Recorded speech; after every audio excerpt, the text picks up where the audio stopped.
오늘 말씀의 제목을 다 함께 읽어보도록 하겠습니다. 다 같이 한번 따라해 보겠습니다. 하나님께서 인정하시는 믿음의 사람이 됩시다. 오늘 하나님께서 인정하시는 믿음의 사람이 됩시다 라는 말씀의 제목으로 여러분과 함께 은혜를 나누도록 하겠습니다. 오늘 말씀을 통하여 여러분이 하나님의 사람으로, 믿음의 사람으로 만들어졌으면 좋겠습니다. 하나님께서는 아브라함을 선택하셨고 아브라함에게 복을 주셨습니다. 하나님께서는 아브라함을 통하여 모든 민족이 복을 받게 될 것을 말씀하셨어요. 아브라함은 율법이 있기 전에 믿음으로 의인이 되고 하나님의 자녀가 되었던 사람입니다. 그래서 창세기 15장 6절은 이렇게 말합니다. 아브라함이 여호와를 믿으니 여호와께서 이를 그의 의로 여기시고, 성경은 아브라함이 하나님을 믿으니 이것을 그의 의로 여기셨다고 말씀합니다. 이 말은 아브라함이 하나님을 믿음으로 의인이 되고 하나님의 자녀가 되었다는 것을 뜻하는 것입니다. 아브라함은 율법이 생기기 전에 구원을 받았고, 율법이 생기기 전에 믿음으로 인하여 하나님의 자녀가 되었습니다. 아브라함은 혈통적으로는 이스라엘 사람들의 조상입니다. 그러나 율법이 생기기 전에 믿음으로 의롭다함을 받았기 때문에 영적으로 보았을 때는 예수 그리스도를 믿는 모든 사람들의 조상이기도 합니다. 아브라함이 믿음으로 의롭다함을 받았다는 것은 이방인들 또한 예수 그리스도를 믿음으로 구원을 받을 수 있음을 말씀하고 있는 것입니다. 우리가 아브라함을 믿음의 조상이라고 하잖아요. 왜 믿음의 조상이라고 하냐면 아브라함은 율법이 있기 전에 믿음으로써 의로운 자가 되었고 믿음으로써 하나님의 자녀가 되었기 때문입니다. 우리도 예수 그리스도를 믿음으로 하나님의 자녀가 되기 때문에 우리는 아브라함의 후손이라고 성경은 말하고 있는 것입니다. 하나님께서는 믿음의 조상 아브라함을 통하여 모든 민족이 복을 받게 될 거라고 말씀하셨어요. 그리고 아브라함의 후손인 이스라엘 민족을 통하여 예수 그리스도를 이 땅에 보내주셨습니다. 그렇다면 하나님께서는 왜 아브라함을 복의 시작으로 선택하시고 아브라함의 후손을 통하여 예수 그리스도를 보내주셨을까요? 하나님께서 아브라함을 복의 근원으로 선택하시고 아브라함을 믿음의 조상으로 부르신 이유는 무엇일까요? 믿음의 조상. 전도사님은 오늘 믿음의 조상 아브라함의 삶을 통해 믿음의 사람들이 어떤 삶을 살아가야 되는지, 믿음의 사람들이 어떤 믿음의 삶을 살아가야 되는지 여러분과 함께 은혜를 나누도록 하겠습니다. 하나님께서 여러분 가운데 원하시는 것은 단순히 여러분이 복받고 끝내는 것이 아닙니다. 여러분이 복의 근원이 되어서 여러분이 축복의 근원이 되어서 여러분을 통하여 하나님의 복이 전달되기 원하는 것, 그것이 하나님의 뜻인 것입니다. 여러분을 통하여 많은 민족이 예수님을 알게 되고 여러분을 통하여 많은 민족이 하나님의 자녀가 되는 것, 이것이 주님의 뜻이라고요. 그래서 부모님이 예수님을 안 믿는다고 좌절하지 마세요. 나는 빽이 없다고 좌절하지 마세요. 왜냐하면 여러분이 아브라함처럼 믿음의 조상이 되면 되기 때문입니다. 아브라함의 아버지는 우상을 숭배하는 자였습니다. 그런데 하나님은 우상을 숭배하는 집안에서 믿음의 조상 아브라함을 부르시는 것입니다. 그리고 아브라함을 선택하셨고 이스라엘 민족을 부르셨을 뿐만이 아니라 아브라함을 통하여서 예수 그리스도를 보내주셨다라는 사실입니다. 그래서 아브라함은 이스라엘 사람들의 조상이기도 하지만 우리의 조상이기도 하는 것입니다. 우리가 예수 그리스도를 통하여 구원을 받았다면 하나님이 원하시는 것은 우리도 아브라함과 같이 믿음의 삶을 살기를 원하시는 것입니다. 그래서 여러분은 오늘 말씀을 통하여 아브라함이 어떤 삶을 살았는지 깨닫고 믿음의 삶을 살아가시기를 예수님의 이름으로 축복합니다. 첫째, 아브라함의 믿음은 하나님의 능력을 믿었습니다. 아브라함은 하나님의 능력을 믿었어요. 로마서 4장 17절부터 21절입니다. 전도사님이 한 절, 여러분이 한 절 교독하도록 하겠습니다. 기록된 바 내가 너를 많은 민족의 조상으로 세웠다 하심과 같으니 그가 믿은 바 하나님은 죽은 자를 살리시며 없는 것을 있는 것으로 부르시는 이시니라.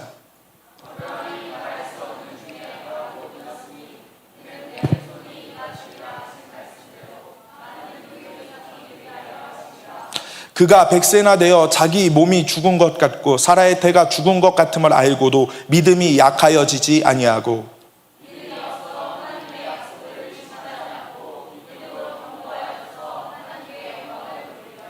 약속하신 그것을 또한 능히 이루실 줄 확신하였으니. 아멘.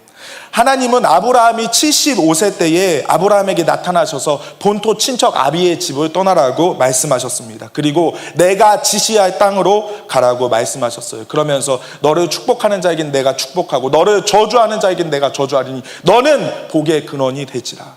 다른 말로 너 자체가 복이라는 것입니다. 하나님은 아브라함을 부르시고 너를 복의 근원으로, 너를 복의 시작으로 불렀다고 말씀하셨습니다. 그런데 아브라함은 99세 때까지 자녀가 없었어요. 하나님은 아브라함에게 복의 근원이 되라고 말해놓고 축복의 조상이 되라고 말해놓고 99세 때까지 아브라함은 자녀가 없었습니다. 하나님께서 99세 때 나타나셔서 나는 전능한 하나님이니 너는 내 앞에서 완전하라고 말씀하시면서 100세의 자녀를 주실 것을 약속하셨습니다. 그런데 오늘 로마서 말씀에 보면 무엇이라고 말하냐면 19절 말씀에 그가 100세나 되어 자기 몸이 죽은 것 같고 사라의 태가 죽은 것 같음을 알고도 믿음이 약하여지지 아니하고 믿음이 없어 하나님의 약속을 의심하지 않고 믿음으로 견고하여져서 하나님께 영광을 돌리며 약속하신 그것을 또한 능히 이루실 줄을 확신했다. 하나님은 100세가 되어 아브라함에게 자녀가 있을 것이라고 말씀하셨어요. 상식적으로 볼 때 아브라함과 아내 사라는 자녀를 낳을 수 없는 상황이었습니다. 왜 그렇습니까? 나이가 늙었기 때문이에요. 그런데 아브라함이 자녀의 약속을 받았을 때 아브라함의 몸은 죽은 것 같았고 사라의 태는 다쳤지만 성경은 아브라함의 믿음이 약해지지 않았다라고 말합니다. 그리고 하나님의 약속을 붙들었다고 이야기합니다. 왜 그랬을까요? 아브라함은 능력의 하나님을 믿었기 때문입니다. 하나님의 능력을 믿었기 때문이에요. 무에서 유를 창조하신 하나님, 불가능을 가능케 하시는 하나님을 믿었기 때문에 아브라함 믿음이 연약해지지 않았다라고 성경은 말합니다. 전도사님은 여기 모인 청소년들의 믿음이 아브라함과 같이 날이 갈수록 현실에 넘어지고 환경에 넘어지는 것이 아니라 날이 가면 갈수록 믿음이 강하여져서 하나님의 돌파가 여러분의 삶 가운데 일어나기를 예수님의 이름으로 축복합니다. 전도사님 감사한 것이 있어요. 우리 여기 물댐교회 친구들을 보면 고3 친구들이 있음에도 불구하고 우리 고3 친구들이 시험 기간 또 여러 가지 공부해야 될 것이 너무나 많은데 믿음의 자리를 지킨다는 사실, 이것이 너무나 감사한 것입니다. 그리고 전도사님이 가끔 이렇게 전도사님들하고 이야기를 하다 보면 우리 고3 친구들이 또 믿음의 본을 보이고 있다는 이야기를 듣습니다. 전도사님도 그래요. 우리 CG는 예훈이, 우리 시영이가 있는데 예훈이, 시영이가 믿음의 자리를 참 지킵니다. 그래서 전도사님 너무나 감사해요. 공부해야 되는데 믿음의 자리를 지키는 것입니다. 믿음이 약해지지 않는 것이에요. 그런데 아브라함의 믿음은 어떻습니까? 100세가 되었음에도 불구하고 하나님의 약속을 붙드는 것입니다. 믿음을 붙드는 것이에요. 하나님은 어떤 사람을 쓰시냐? 믿음을 붙드는 사람, 하나님을 의지하며 나아가는 사람, 그 사람을 쓰신다는 것이에요. 하나님은 능력 있는 사람도 쓰시지만 능력 있는 사람보다 하나님이 쓰시는 사람은 어떤 사람이냐? 믿음의 사람을 쓰신다는 것입니다. 그래서 우리 친구들이 믿음의 사람이 되어야 돼요. 오늘 쉐이커스 워십 예배를 통하여서 믿음이 더욱 강해져야 된다고 성경은 말씀하고 있는 것입니다. 아브라함은 100세에 자녀를 낳을 거란 약속을 받았을 때 믿음이 약해지지 않았습니다. 왜 그러냐면 죽은 자를 살리시는 하나님의 능력을 믿었기 때문이라고 이야기합니다. 하나님께서는 아브라함에게 100세에 낳은 아들 독자 이삭을 바치라고 말씀하셨을 때에도 아브라함이 독자 이삭을 하나님께 드리려고 했던 것은 하나님이 죽은 자를 살리시는 능력의 하나님이라는 것을 믿었다고 성경은 증언합니다. 히브리서 11장 17절부터 19절입니다. 전도사님이 한 절, 여러분이 한 절 교독하도록 하겠습니다. 아브라함은 시험을 받을 때에 믿음으로 이삭을 드렸으니 그 약속들을 받은 자로 돼 그 외아들을 드렸느니라.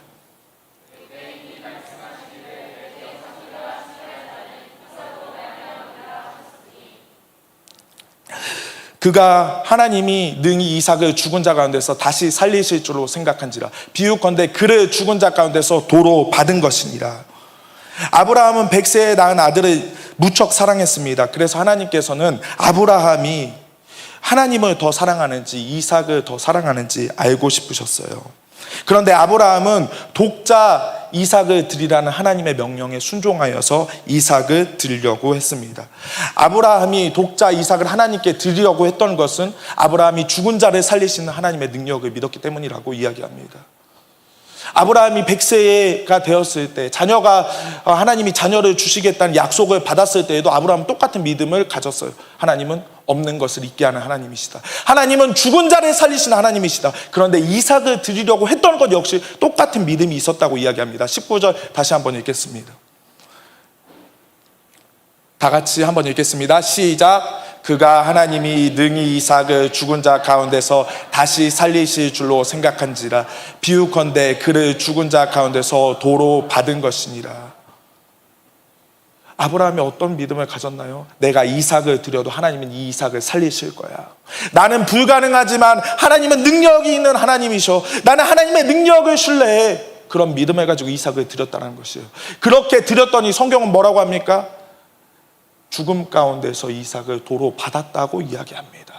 사랑하는 여러분, 하나님은 하나님의 능력을 믿는 사람을 쓰세요. 물론 준비된 사람을 쓰시지만 하나님은 어떤 사람을 쓰시냐? 믿음의 사람을 쓰신다라는 것이에요. 때론 지혜가 없어도 주님을 신뢰하고 주님을 의지하는 사람, 하나님은 실망시키지 않는다라는 것이에요. 물론 여러분이 실력도 갖추고 여러분의 때를 잘 준비하는 것은 중요해요. 그런데 믿음의 사람들은 자신의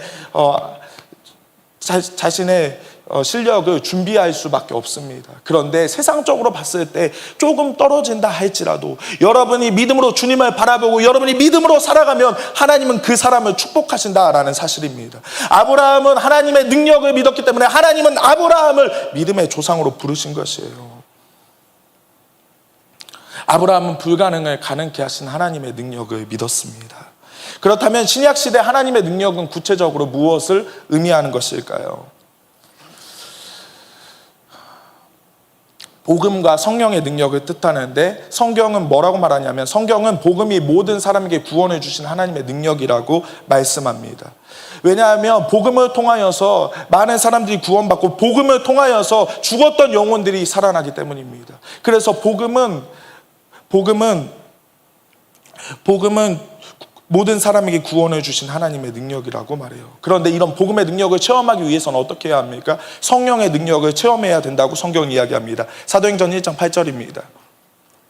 오직 성령이 너에게 임하시면 너희가 권능을 받고 예루살렘과 온 유대와 사마리아 땅끝까지 이르러 내 증인이 되리라 하시니라. 성경은 복음이 하나님의 능력이라고 말해요. 그런데 이 복음의 능력을 경험하기 위해서는 우리가 성령의 충만함을 받아야 된다라고 성경은 말씀하고 있는 것입니다. 사랑하는 여러분, 우리는 성령을 체험해야 합니다. 우리는 성령을 경험해야 돼요. 성령의 은혜를 경험했어도 더 깊은 주님의 은혜를 받아야 돼요. 왜냐하면 성령의 충만함을 받을 때, 성령의 능력을 받을 때 세상을 이길 수 있어요. 성령의 능력을 받을 때에 세상 가운데 담대하게 주님을 증거할 수 있다고 성경은 말씀하고 있기 때문입니다.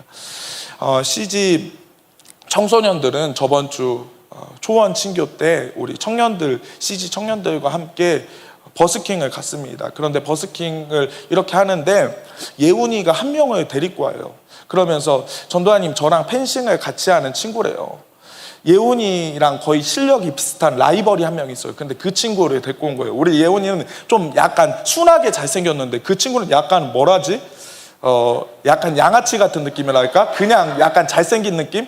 그런 느낌이에요. 막 귀걸이하고 그렇게 했는데 인사를 시켜주는 거예요. 그래서 안녕 하면서 막 복음을 전했어요. 그런데 복음을 전했는데 그 친구가 뭐라고 하냐면 예훈이가 맨날 나한테 해주는 소리래요. 우리 학교에서 예훈이가 맨날 해주는 소리라고 하더라고요. 나는 하나님을 믿지 않았는데 예수님을 믿지 않았는데 예훈이 때문에 좀 헷갈린다는 것이에요. 그래서 교회에 대해서 신앙에 대해서 진지하게 생각하고 있다고 하더라고요. 그래서 제가 물어봤어요. 예훈이 학교에서는 어떠냐? 제 독특한 애입니다. 맨날 점심이나 이렇게 시간이 되면 혼자 무슨 책을 갖고 앉아서 막 읽는데요. 그게 뭘까요? 큐티책이에요. 큐티책을 읽는데 맨날 친구들한테 니네 예수 믿어야 된다, 하나님 믿어야 된다, 하나님이 우리를 창조하셨다 이런 얘기를 한다는 것이에요. 그래서 사람들이 다 신앙에 대해서 생각해 보게 된대요. 그래서 제가 물어봤어요. 야, 삶은 어떠니? 왜냐면 제가 사역자니까 얘 삶은 어떻게 살고 있니? 라고 물어보니까 쟤는 너무 착해요. 예훈이는 너무 착해요. 원래 예훈이가 주장이었는데 우리 예훈이가 너무 착해서 막 후배들을 혼내야 되는데, 주장이면 혼내야 되는데 너무 착하니까 못 혼내서 주장이 바뀌었대요. 전도사님 그 얘기를 들으면서 예훈이가 믿음의 삶을 살고 있구나. 예훈이뿐만이 아니라 여기 있는 친구들이 다 그런 삶을 살고 있을 줄로 전도사님이 알고 믿어요. 그런데 전도사님 그 이야기를 듣는데 마음에 감사함이 막 기쁨이 넘쳐나더라고요. 진짜 막 약간 김우빈 같이 생겼다니까. 약간 양아치 같이 생겼잖아, 그치? 약간 진짜 양아치 같이 생겼어. 그런데 그 잘생긴 친구가 막 그 양아치 친구들 몇 명 데리고 왔어, 같이 놀려고. 그런데 그 친구들이 가자, 왜 계속 저 소리를 듣고 있어, 가자 하는데 그 친구가 이렇게 이야기하는, 잠깐 기다려봐. 그러니까 막 그 친구들이 뚜덜뚜덜대면서 기다려, 잠깐 기다려봐 하면서 복음을 계속 전하는데 그 복음을 듣더라고요. 그런데 왜 이 친구가 이 복음에 귀 기울일까를 생각했더니 예훈이가 믿음의 삶을 살았기 때문에 이 복음을 듣고 있구나 하는 것을 전도사님이 거기서 깨달으면서 참 감사했어요. 사랑하는 여러분, 우리는 복음의 능력을 경험하기 위해, 우리가 세상 가운데 복음을 증거하기 위해서는 어떻게 해야 합니까? 성령의 능력을 깊이 체험해야 합니다. 성령의 능력을 깊이 체험해야 우리는 복음의 능력을 경험할 수 있고 하나님의 능력을 세상 가운데 나타낼 수 있다고 성경은 말씀하고 있는 것입니다. 아브라함은 하나님의 능력을 믿었습니다. 그래서 하나님은 아브라함을 축복하셨습니다. 두 번째, 아브라함은 하나님의 마음을 알았어요. 아브라함은 하나님의 능력을 믿었고, 두 번째, 아브라함은 하나님의 마음을 알았습니다. 창세기 22장 9절부터 14절 말씀입니다. 전도사님이 한 절, 여러분이 한 절 읽도록 하겠습니다. 하나님이 그에게 일러주신 곳에 이른지라 이에 아브라함이 그곳에 제단을 쌓고 나무를 벌려놓고 그의 아들 이삭을 결박하여 제단나무 위에 놓고 여호와의 사자가 하늘로부터 그를 불러 이르되 아브라함아 아브라함아 하시는지라 아브라함이 이르되 내가 여기 있나이다 하매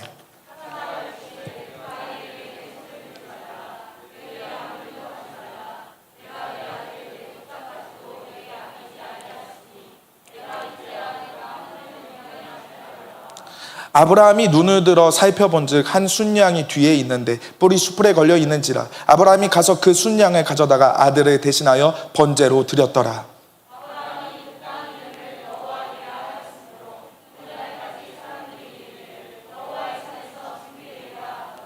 아멘. 하나님께서는 아브라함이 하나님을 더 사랑하는지 이삭을 더 사랑하는지 알기 위해 이삭을 제물로 드리라고 말씀하셨습니다. 아브라함은 하나님의 능력을 믿었기 때문에 모리아산에 올라가 이삭을 죽여 하나님께 제물로 드리려고 했어요. 아브라함이 이삭을 죽이려 하자 하나님께서는 이삭을 죽이지 말라 하셨어요. 그리고 눈을 들어 옆을 보니 어린 양 하나가 나무에 걸려 있었습니다. 아브라함은 모리아산에서 이삭을 대신하여 준비해 놓으신 어린 양을 보며 하나님께서 자신의 아들 예수 그리스도를 이 땅 가운데 보내주실 것을 알았습니다. 그래서 아브라함은 자신을 위해 준비된 어린 양을 보며 이렇게 이야기해요. 여호와 이레. 그러면서 하나님을 찬양했습니다. 여호와 이레란 무엇이냐면 하나님이 준비하셨다라는 뜻입니다. 이 말은 무엇이냐? 하나님이 우리를 위해 제물을 준비하셨다라는 뜻이에요. 아브라함은 수풀에 걸려있는 어린 양을 통해 예수 그리스도를 보았습니다. 그래서 예수님도 아브라함이 나의 때 볼 것을 보고 즐거워했다고 이야기해요. 요한복음 8장 56절부터 58절입니다. 전도사님이 한 절, 여러분이 한 절 읽겠습니다. 너희 조상 아브라함은 나의 때 볼 것을 즐거워하다가 보고 기뻐하였느니라.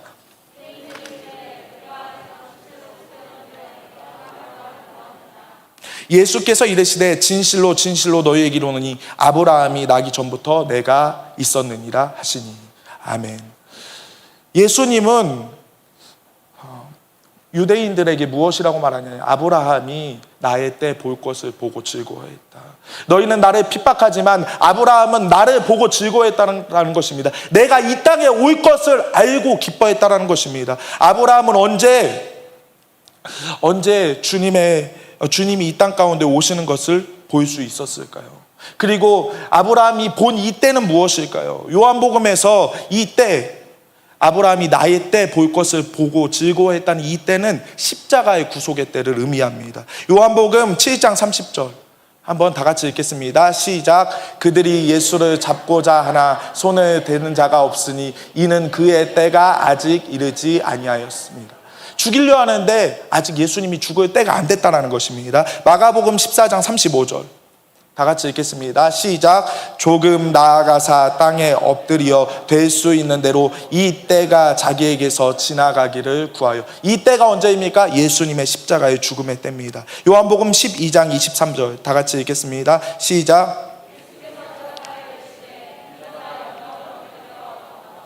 인자가 영광을 얻을 때, 요한복음에서 인자가 영광을 얻을 때는 예수님이 우리를 위해 십자가에 죽으실 때를 의미합니다. 아브라함은 이삭을 제물로 드리기 위해 모리아 산으로 갔을 때 제물로 준비된 어린 양을 보며 예수 그리스도를 하나님께서 이 땅에 보내셔서 죽게 하실 것을 알았습니다. 그래서 아브라함은 인류를 향한 하나님의 마음을 깨달았던 자예요.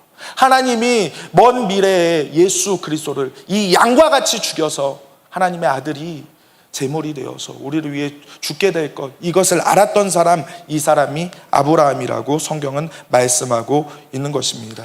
아브라함은 주님의 사랑을 깊이 체험했어요. 모리아산에서요. 주님을 이 땅 가운데 보내주실 것을 알았어요. 어린 양을 보면서요. 하나님이 아브라함을 왜 축복하셨냐? 아브라함은 하나님의 마음을 아는 자였기 때문이에요. 하나님이 어떤 사람을 쓰시냐? 하나님의 마음을 품은 자를 쓰세요. 하나님을 사랑하고 영혼들을 사랑하는 사람, 지옥 가는 영혼들을 보면서 애통하는 사람, 그리고 그 영혼들을 살리려고 몸부림치는 사람, 예수님의 보혈이 헛되지 않도록, 예수님의 십자가의 사랑이 헛되지 않도록 증거하는 사람, 그 사람을 쓰신다라는 것이에요.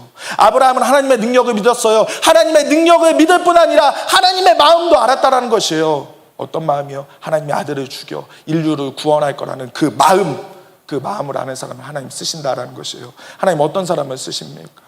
하나님을 사랑하는 사람, 그리고 영혼을 사랑하는 사람을 쓰시는 거예요. 우리 친구들 가운데 영혼을 향한 마음이 있나요? 예수 안 믿어 지옥 가는 영혼을 볼 때에 내가 저 영혼을 살려내야겠다, 내가 저 사람을 전도해내야겠다 하는 그런 주님에 대한 주님의 마음이 있냐고 전도사님이 묻고 있는 것입니다. 그런데 아브라함은 그런 아버지의 마음이 있었다라는 것이에요.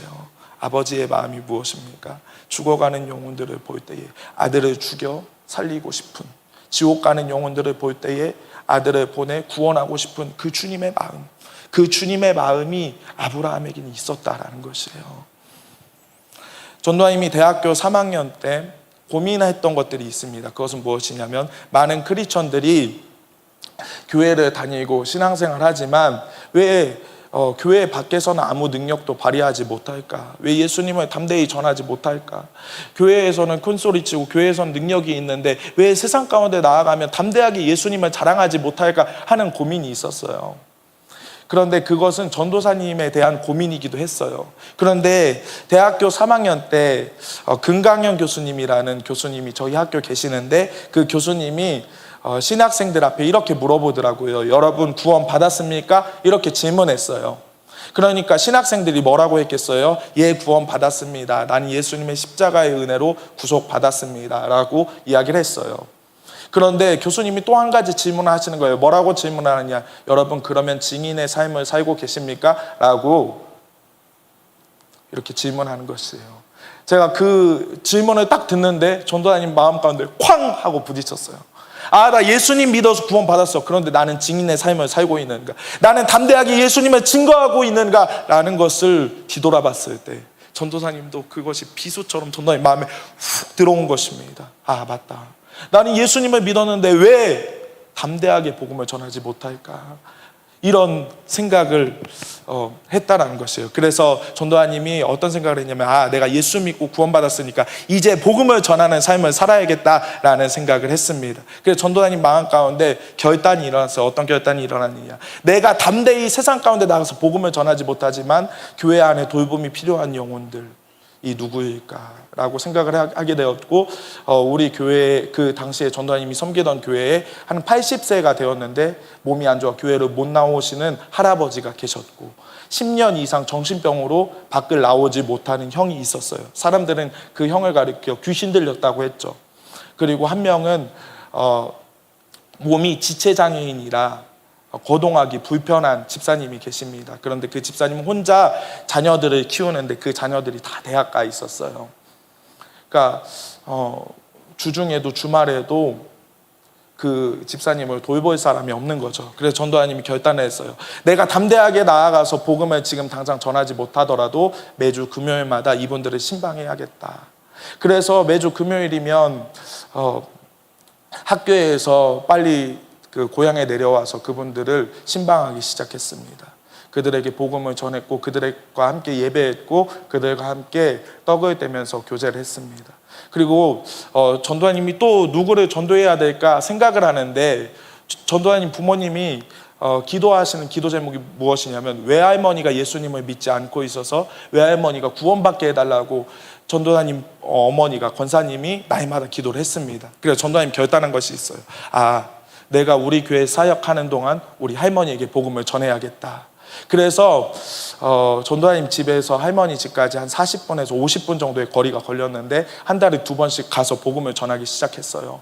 할머니 할아버지에게 계속 복음을 전했어요. 할머니 할아버지, 예수님은 이런 분이에요. 주님은 이런 분이에요. 그래서 예수님을 믿어야 구원을 받아요 하면서 복음을 전하는데, 할아버지는 유교에 쩌든 사람이에요. 그리고 되게 무뚝뚝해서 자녀들하고 별로 이야기를 안 했는데 할아버지가 저를 얼마나 예뻐하셨는지 몰라요. 왜 예뻐하셨냐면 전도사님 한 달에 2번 할아버지를 보러 간다는 것, 그리고 갈 때 저는 그냥 가지 않고 먹을 것을 항상 사들고 할머니 할아버지를 찾아갔다는 것. 이것이 중요해요. 먹을 거를 들고 할머니 할아버지 찾아갔는데 할머니가 저한테 뭐라고 하냐면 야, 이 뺑덕 어머마 뭘 이런 걸 사와 하면서 되게 좋아하시는 그 뿌듯함. 그러면서 맨날 한 달에 2번 한 1년 정도를 할머니한테 복음을 전했어요. 그런데 놀라운 일이 벌어지기 시작했어요. 전도사님 그렇게 복음을 전하기 시작하자 그 할머니 집 주변에 있는 교회 사모님이 전도를 나가다가 할머니가 이렇게 말한 거예요. 안 그래도 우리 손자가 맨날 와서 한 달에 뭐 한두 번 와서 교회 다니라고 한다. 그러니까 그 이야기를 듣고 사모님이 하나님이 부르신 자구나 생각했고 매주 할머니 집을 신방하기 시작한 거예요. 그래서 할머니가 교회 다녔을까 안 다녔을까? 교회 다니기 시작하셨어요. 전도사님이 할머니 댁을 이렇게 가면서 또 그분들 한 10년 이상 밖에 나오지 못하는 그 형, 또 몸이 불편한 지체 장애인 그 집사님, 또 그 연세가 되신 할아버지를 신방하면서 전도사님이 맨날 그분들을 찾아가면서 혼자 하늘을 보면서 했던 이야기가 있어요. 하나님, 내가 주님께 내 마음을 드리고 싶은데, 내가 주님을 위해 무엇을 하고 싶은데 주님께 드릴 것이 없네요. 내가 할 수 있는 것이 이거밖에 없어요 하면서 1년 반의 시간을 그렇게 보냈어요. 근데 전도사님이 그분들을 만나고 그분들과 함께 교제하고 그분들에게 복음을 전하면서 어떤 마음을 알게 됐냐면 그분들을 향한 주님의 마음을 알게 됐어요. 사랑하는 여러분, 하나님은 어떤 사람을 축복하시나요? 주님은 어떤 사람의 인생 가운데 은혜를 부어주시나요? 하나님의 마음이 있는 사람, 주님의 마음을 품는 사람, 영혼을 향한 갈망이 있는 사람을 하나님은 축복하신다라고 성경은 말하고 있는 거예요. 여러분 구원 받으셨나요? 예훈이 구원 받았나요? 그렇다면 증인의 삶을 살고 계신가요? 시영이 구원 받았나요? 그렇다면 증인의 삶을 살고 계신가요? 우리 친구들 구원 받았다면 여러분이 섬겨야 될 영혼들이 누구인지 찾아야 돼요. 여러분이 섬겨야 될 영혼들, 여러분이 다시 회복시켜야 될 영혼들, 그 영혼들이 누구인지 찾고 그들을 위해 중보하는 자가 되어야 돼요. 그럴 때 하나님은 아브라함과 같이 여러분의 삶을 축복하시는 것이에요. 여러분의 삶을 통하여 하나님의 역사를 이루시는 것이에요. 사랑하는 여러분, 오늘 기도할 때 여러분 주님의 마음을 달라고 기도하세요. 주님이 날 위해 예수님을 보내주셨든 예수님이 날 위해 생명을 주셨든 나도 주님 나에게 주님의 마음을 부어달라고 기도하는 여러분이 되시기를 예수님의 이름으로 축복합니다. 또 아브라함은 어떤 믿음을 가졌냐? 아브라함은 천국을 소망하는 삶을 살았습니다. 다 같이 한번 따라해 보겠습니다. 천국을 소망하는 삶을 살았습니다. 히브리서 11장 8절부터 10절 말씀입니다. 제가 한 절, 여러분이 한 절, 마지막은 다 같이 읽도록 하겠습니다. 믿음으로 아브라함은 부르심을 받았을 때에 순종하여 장래의 유업으로 받을 땅에 나아갈새 갈 바를 알지 못하고 나아갔으며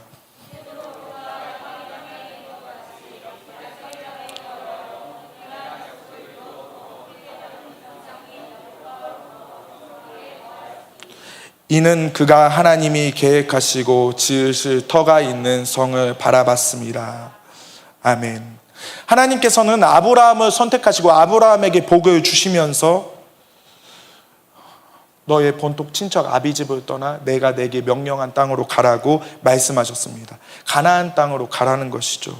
아브라함은 그 하나님의 명령에 순종해 익숙한 땅을 버리고 하나님이 명령한 가나안 땅으로 가기 시작해요. 그리고 아브라함은 평생 살아갈 동안 떠돌이 인생을 살았어요.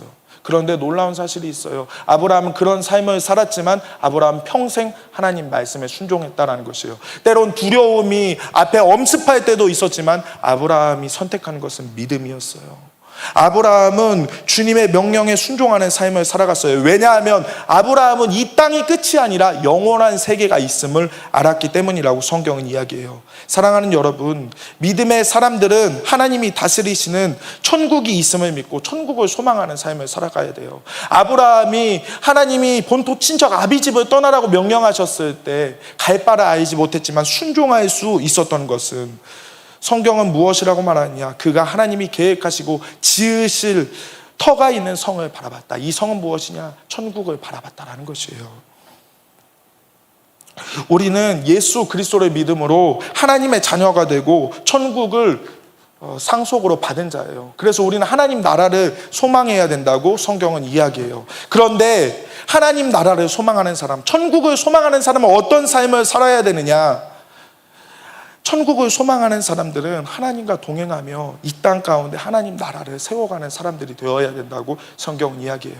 아브라함이 이 땅에서 하나님 명령에 순종하고 하나님의 뜻에 순종할 수 있었던 것, 아브라함이 가는 곳곳마다 믿음의 발자취가 남겨질 수 있었던 것은 아브라함 마음 가운데 천국을 소망하는 마음이 있었다는 거예요. 그런데 아브라함은 천국을 소망하기 때문에 이 땅 가운데서 주님과 교제하며 이 땅에 하나님 나라를 세워갔다고 성경은 말씀하고 있는 거예요. 사랑하는 여러분, 우리는 천국, 영원한 세계가 있음을 알잖아요. 이 땅이 끝이 아니라 하나님이 다스리시는 영원한 나라, 죄가 없이 하나님이 공의로 다스리시는 하나님 나라가 있음을 알잖아요. 그렇다면 우리는 어떤 삶을 살아가야 되나요?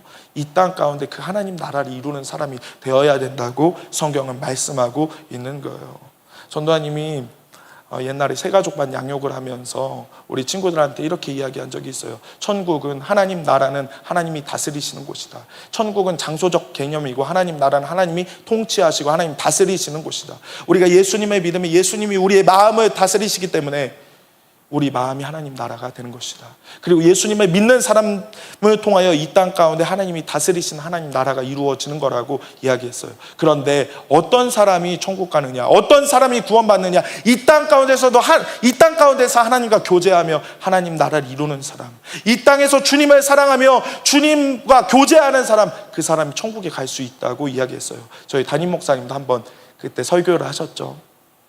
여러분, 이 땅에서 주님과 가깝게 교제하는 만큼 천국에서도 주님과 가까운 자리에 우리는 앉게 될 거예요. 주님과 이 땅에서 친하고 이 땅에서 주님과 동행하는 만큼 천국에 가서도 주님과 가까운 자리에 앉게 된다고 성경은 말하고 있는 거예요. 왜요? 주님과 친밀한 사람이 천국에서도 주님과 가까운 자리에 앉을 수 있는 거예요. 아브라함이 이 땅 가운데 주님과 동행할 수 있었던 것, 그것은 천국을 바라봤기 때문이에요. 여러분, 우리는 상 주실 하나님을 생각해야 되고 우리는 영원한 세계가 있음을 알아야 돼요. 전도사님이 사역자가 되기로 결단한 것, 전도사님이 사역을 하기로 결단한 것 단 한 가지 이유예요. 영원한 세계가 있음을 알고 또 하나님이 나를 위해 예수님을 보내주신 그 사랑을 알기 때문이에요.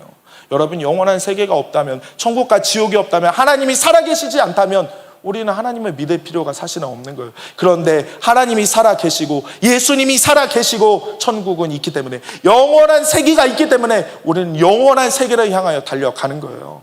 전도사님, 여러분 마음 가운데 여러분의 삶의 목적이 무엇인지 바로 했으면 좋겠어요. 공부하는 것, 또 여러분이 삶을 살아가는 목적이 하나님의 영광을 위해 살아가는 것이었으면 좋겠다라는 것입니다. 하나님은 아브라함을 믿음의 조상으로, 축복의 조상으로 부르셨어요. 그런데 아브라함이 어떤 믿음을 갖고 있었다고요? 하나님의 능력을 믿었고 하나님의 마음을 알았고 천국을 소망하는 삶을 살았다라는 것이에요. 전도사님은 여러분의 마음 가운데 이 아브라함과 같은 믿음, 아브라함 같은 신앙이 여러분 가운데 있기를 예수님의 이름으로 축복합니다. 힐링 페스티벌을 통하여 하나님의 능력과 하나님의 은혜를 강하게 체험하는 여러분이 되시기를 예수님의 이름으로 축복합니다.